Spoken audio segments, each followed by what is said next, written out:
हमरा आ जाला घर तोहरा लागे ना डर कहीं ना लात जूता पड़ जाए ऐसा बात बका। धूप में निकला ना करो रूप की रानी। Hello baby. हाँ बोलो। सुनो बोलो। अरे धूप में निकला ना करो रूप की रानी गोरा रंग काला ना पड़ जाए। धूप में निकला ना करो रूप की रानी गोरा रंग काला ना पड़ जाए। कुमिला जेबू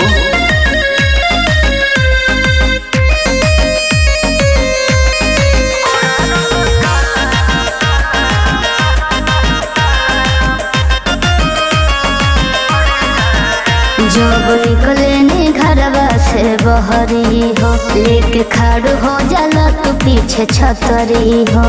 घाम लगी तो लगी तो लगी। जब निकले नी घरवा से बहरी हो लेके खड़ हो जाला तू पीछे छतरी हो। प्यार तो से कैल बनी सब से कहो।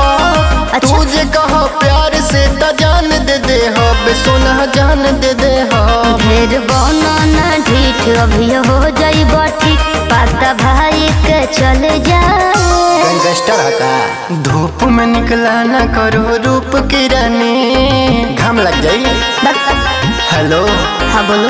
अरे धूप में निकला ना करो रूप की रानी गोरा रंग काला ना पड़ जाए। धूप में निकला ना करो रूप की रानी गोरा रंग काला ना पड़ जाए।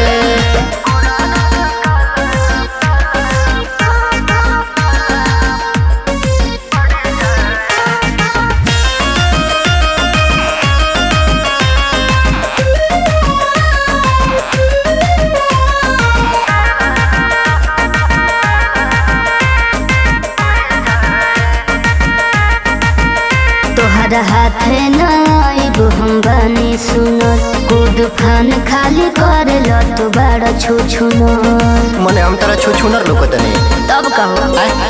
तोहरा हाथ न आइबो हम बनी सुनर कूद फान खाली कर लो तू बड़ा छू छुनर। राजेश विवेक तो दीदार कर ले कैसे कहीं निसु तोहरे पे मरे ले हो जन तो पे मरे ले।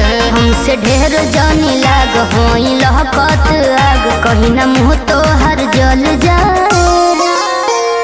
धूप में निकला ना करो रूप की रानी काहे गोर दे करिया कौन चाहता हाय। धूप में निकला ना करो रूप की रानी गोरा रंग काला ना पड़ जाए। धूप में निकला ना करो रूप की रानी गोरा रंग काला ना पड़ जाए। तनी बच के रहा।